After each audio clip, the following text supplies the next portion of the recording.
Hello नमस्कार साथियों, कैसे आप सभी। उम्मीद करते हैं मस्त होंगे, स्वस्थ होंगे। तो आज हम जैसे एक मुद्दे के ऊपर चर्चा करने वाले हैं, क्योंकि आप भी जानते हैं ये थ्योरी वाली श्रृंखला है और जिसके अंतर्गत राज्य स्पेशल परीक्षाओं को ही टारगेट करते हुए हम उत्तर प्रदेश राज्य के बारे में एक एक टॉपिक एक एक दिवस में कवर करने की कोशिश करते हैं। और पूरा मंतव्य होता है कि आपका वो थ्योरी वाला सेशन यहाँ से कवर हो जाए, ताकि आप क्वेश्चन वगैरह जब कभी प्रैक्टिस करें तो उस दशा में आपके क्वेश्चनों की संख्या ज़्यादा से ज़्यादा सही हो। तो आज का जो हमारा मुख्य मंतव्य है वो राज्य की कला संस्कृति और खास करके राज्य की कला संस्कृति में भी जो लोकल समाज है उसका जो एक स्वरूप है वो कैसे इसमें पार्टिसिपेट करता है, उसी के बारे में थोड़ी सी हम चर्चा करेंगे। तो मुख्यतः आज कह सकते हो कि आज हम यूपी के प्रमुख कह सकते हो कि यूपी में जो अलग अलग क्षेत्रों में विशेष प्रकार के लोक नृत्य आयोजित किए जाते हैं उन्हीं के बारे में चर्चा करेंगे। तो देखिए, आज यूपी की जब बात की जाए तो आपने सदैव सुना होगा हमारे यूपी में खास करके ये वाला जो हिस्सा है इसको हम पूर्वांचल कहते हैं। पूर्वांचल अर्थात जिसको हम पूर्वी यूपी के रूप में भी नाम देते हैं, जिसमें आज वर्तमान 28 जिले हैं कुल मिला जुला के। फिर आपका ये वाला जो हिस्सा है जहाँ पे आप ब्रजसाना, वृंदावन, मथुरा वगैरह की बात करते हैं तो इसको आप ब्रज मंडल के रूप में जानते हैं। तो ये ब्रज क्षेत्र आपको प्रमुख रूप से, साथ ही साथ ये जो बुंदेलखंड का हिस्सा है दक्षिणी बिंदु, अगर इसकी बात की जाए तो ये शुद्ध रूप से आपका क्या माना जाता है, बुंदेलखंड के रूप में माना जाता है। तो मुख्यतः जो हमारे नृत्य वगैरह का एक संयोजन है, अगर हम बात करें तो इसी आधार पे हमें नृत्य वगैरह देख मिलते हैं। खासा अगर देखा जाए तो पूर्वांचल में, बुंदेलखंड में, ब्रज मंडल में, इवन कई बार आपने सुना होगा ये थोड़ा सा हिस्सा जिसको हम पश्चिमी यूपी के रूप में भी नाम देते हैं।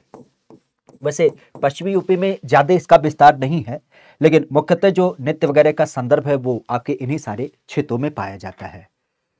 मुख्यतः अगर देखा जाए तो इसकी शुरुआत कैसे है, तो इसकी शुरुआत यूं समझिएगा कि हमारे सोसाइटी के जो लोग होते हैं, हालांकि आजकल तो प्रचलन में आपने डीजे वाले बाबू मेरा गाना बजा दे देखा है, लेकिन पुरानी संकल्पनाओं की जब बात की जाए तो पुराना जो समाज होता था, जो सोसाइटी होती थी, वो गांव देहात में रहती थी।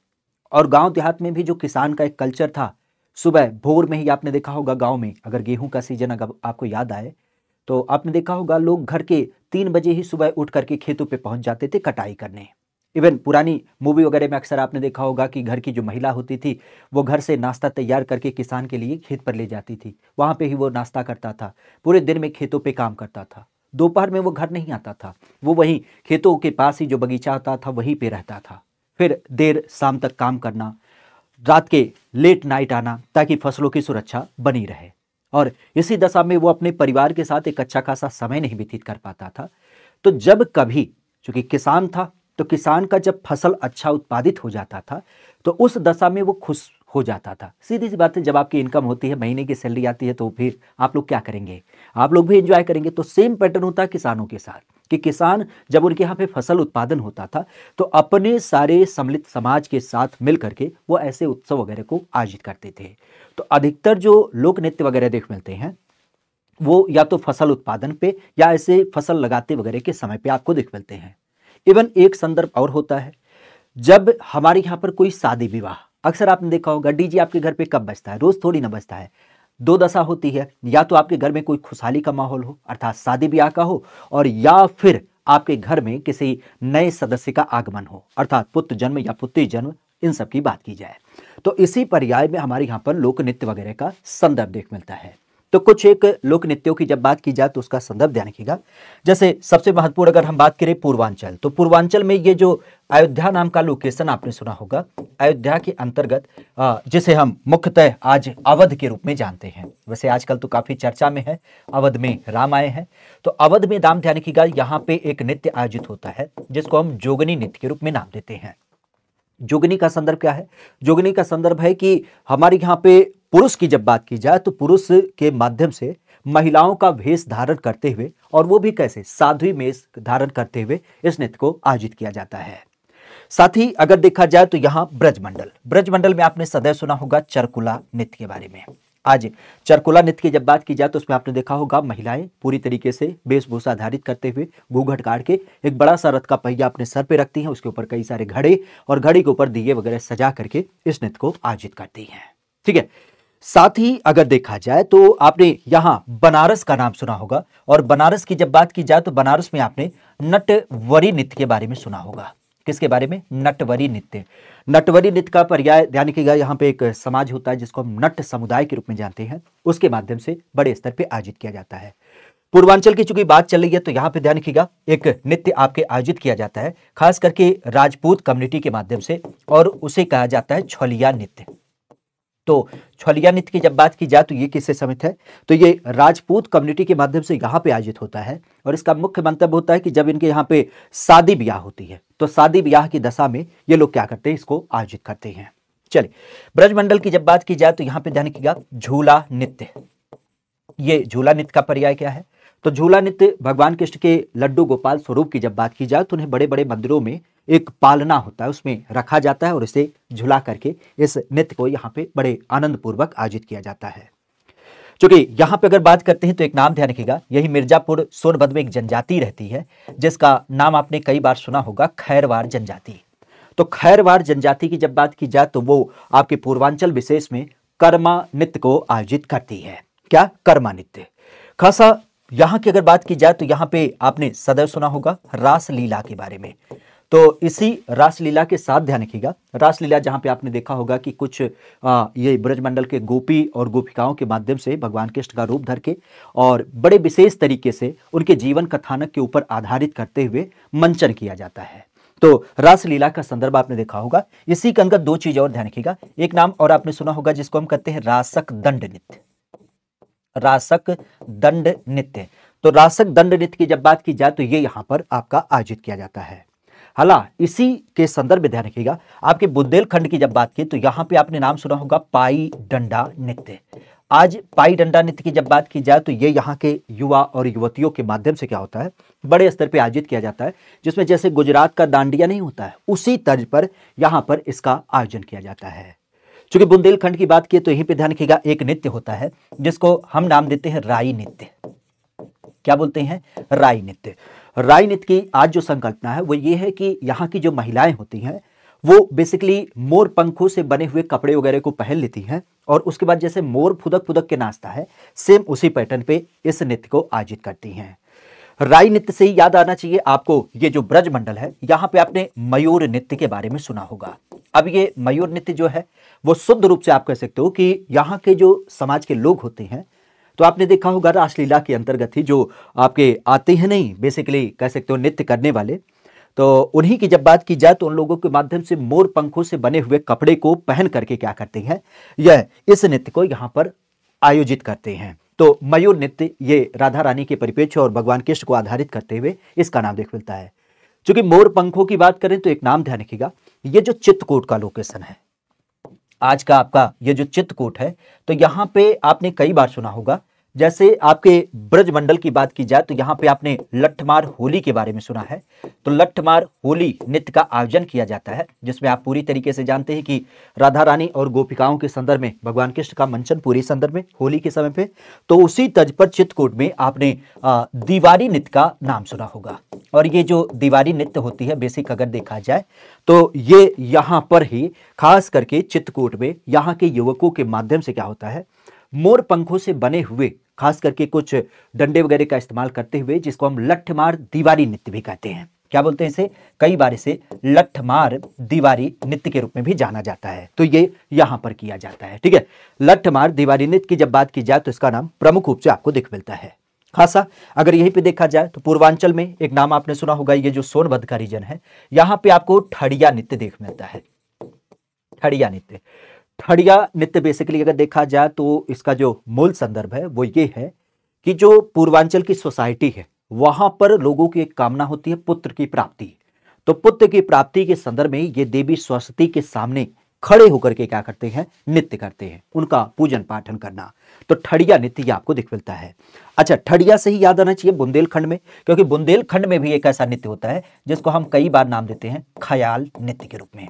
तो ख्याल नृत्य की संकल्पना कहां से है, ये बुंदेलखंड रीजन से आपको दिख मिलता है। यहां पर ये नृत्य जो होता है ये पुत्र प्राप्ति के अवसर पर आपका किया जाता है, पुत्र प्राप्ति के लिए इसको आयोजित किया जाता है। चूंकि ख्याल की बात किए और ठड़िया की बात किए तो इसी परिप्रेक्ष्य नाम ध्यान रखिएगा, पूर्वांचल की ही जब बात करें तो यहां पे एक नृत्य आपने सुना होगा जिसको हम कहते हैं घोड़ा नृत्य। ठीक है, यहाँ पे वैसे अगर देखा जाए तो इस परिप्रेक्ष्य में आपने सुना होगा खासा किसके बारे में, एक नाम आपने सुना होगा घोड़ा नृत्य के बारे में। और घोड़ा नृत्य की जब बात की जाए तो यहाँ की सोसाइटी के माध्यम से, सोसाइटी इन द सेंस आप कह सकते हो कि जो राजपूत कम्युनिटी वगैरह होती है उनके यहाँ पे जब शादी ब्याह होता है ना, तो वो लोग क्या करते हैं, इसके परिप्रेक्ष्य में जो विभिन्न प्रकार के वाद्य यंत्र वगैरह होते हैं उसके ऊपर घोड़े को नचाते हैं। इवन यहीं पे ही आपने सुना होगा कटगड़वा के बारे में, कटगड़वा नृत्य। कटगड़वा नृत्य की जब बात की जाए तो इसका मंतव्य क्या है, इसमें लकड़ी का घोड़ा बनाया जाता है। और इस लकड़ी के घोड़े की जब बात की जाए तो इसके परिप्रेक्ष्य में आपने सुना होगा कि जो एक व्यक्ति होता है वो इस घोड़े के अंदर आ जाता है और जैसे घोड़ा फुदकता है उसी तरीके से यह नृत्य करता है। यह भी इनके यहाँ पे शादी ब्याह के अवसर पे आपको दिख मिलता है।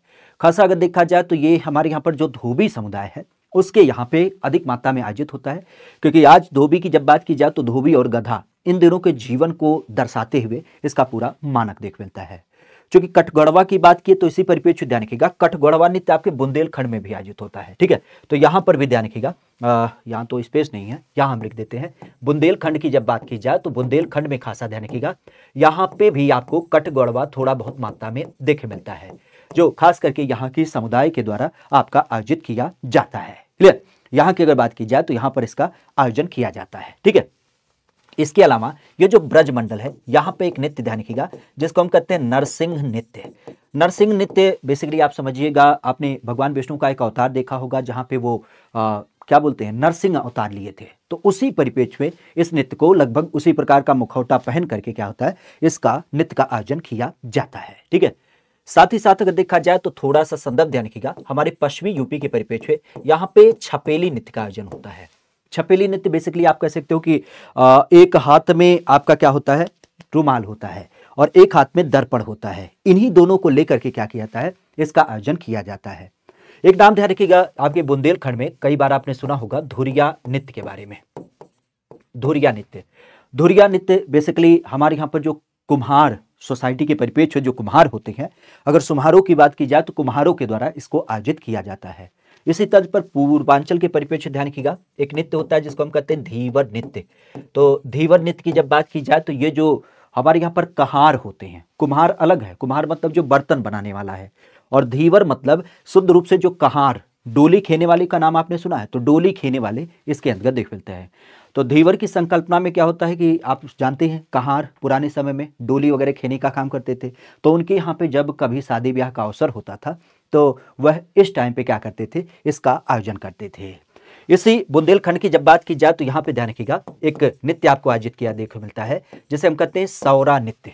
ये सौरा नृत्य की जब बात की जाए तो सौरा नृत्य किससे संबंधित है, एक्चुअली सौरा नृत्य के बारे में खासा ध्यान रखिएगा, ये बुंदेलखंड से नहीं संबंधित है, माफी चाहते हैं, ये यहां से पूर्वांचल से संबंधित है, आपके सोनभद्र में क्या नाम होता है सौरा नृत्य। और सौरा नृत्य की जब बात की जाए तो इसका संबंध क्या होता है, ये फसल उत्पादन से संबंधित है, फसल उत्पादन से। अच्छा, सौरा के अलावा यहीं पे ध्यान रखिएगा एक नृत्य और आपने सुना होगा चौलार नृत्य के बारे में। तो चौलार नृत्य की जब बात की जाए तो ये भी क्या होता है, ये भी आपके एक फसल उत्पादन से ही संबंधित देखने को मिल जाता है। ठीक है, फसल उत्पादन की जब बात की जाए तो उससे संबंधित आपको देखने को मिल जाता है। एक नृत्य और ध्यान रखिएगा जिसको हम कहते हैं ढर करही नृत्य। क्या बोलते हैं, ढर करही नृत्य की जब बात की जाए तो ये भी आपके इसी सोनभद्र में आयोजित किया जाता है। कुछ विशेष प्रकार की जो जनजातियां होती हैं वो अपने सर पर सींग वगैरह लगा लेती हैं और उसके बाद क्या होता है इस नृत्य का बड़े स्तर पे आपका आयोजन किया जाता है। ठीक है, इस नृत्य की जब बात की जाए तो इस नृत्य का बड़े स्तर पे आपका आयोजन किया जाता है। क्योंकि रासलीला की बात की तो यहीं पे ध्यान रखिएगा, रसिया नृत्य की जब बात की जाए तो रसिया नृत्य भी आपका यहीं पर आपको देखने को मिल जाता है। ब्रजमंडल में एक नाम और ध्यान रखिएगा, क्योंकि ब्रजमंडल के ही पास आपका जो बुंदेलखंड का रीजन है, यहाँ पे एक आपको नृत्य देख मिलता है जिसको हम कहते हैं कार्तिक नृत्य। बेसिकली अगर कार्तिक नृत्य की जब बात की जाए तो ये शुद्ध रूप से आप कह सकते हो कि हमारे यहाँ पर जो कार्तिक महीना होता है उस समय पे क्या होता है इसका आयोजन आपको देखने को मिल जाता है।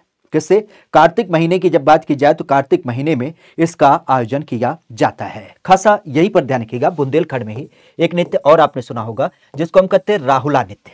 राहुला की जब बात की जाए तो आज राहुला को बेसिकली हम मानते हैं कि पुत्र प्राप्ति के अवसर पे, जैसे आपने देखा ना ठड़िया नृत्य पुत्र प्राप्ति के लिए, जैसे आपने देखा हमारे यहाँ पर ख्याल नृत्य पुत्र प्राप्ति के लिए, तो उसी तर्ज पर ये जो राहुला नृत्य होता है अगर इसकी बात की जाए तो ये भी आपका आयोजित किया जाता है। ठीक है, तो ये अलग अलग आपको देखने को मिल जाते हैं हमारे यूपी के अलग अलग क्षेत्रों के नृत्य वगैरह की जब बात की जाए। ठीक है, अलग अलग क्षेत्रों की जब बात की जाए तो अलग अलग क्षेत्रों में अलग अलग प्रकार के जो नृत्य होते हैं, जो अलग संदर्भ रखते हैं, अगर उनकी बात की जाए तो उनका नाम प्रमुख रूप से देखने को मिल जाता है। ठीक है, तो यूपी के अलग अलग क्षेत्रों के अलग अलग नृत्य होते हैं।